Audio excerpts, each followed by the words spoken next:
ቅዳሜ በኢራን የመጀመሪያው የትምህርት ቀን ነው። ቅዳሜ ፌብሩዋሪ 28 2026 ደግሞ የሳምንቱ የመጀመሪያ ቀን ሆኖ ተማሪዎች የትምህርት ገበታቸው ላይ ተገኝተዋል።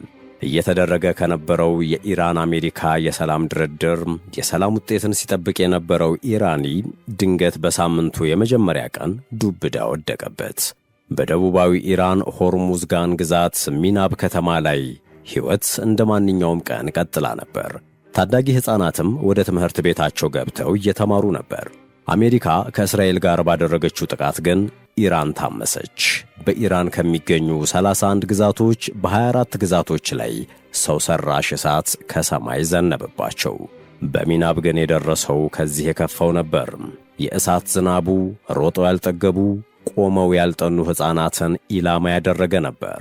ሴት ሕፃናት ብቻ በሚማሩበት በዚህ ትምህርት ቤት ላይ በተደረገው ጥቃት በደቂቃዎች ውስጥ 175 አበባዎች ተቀጠፉ።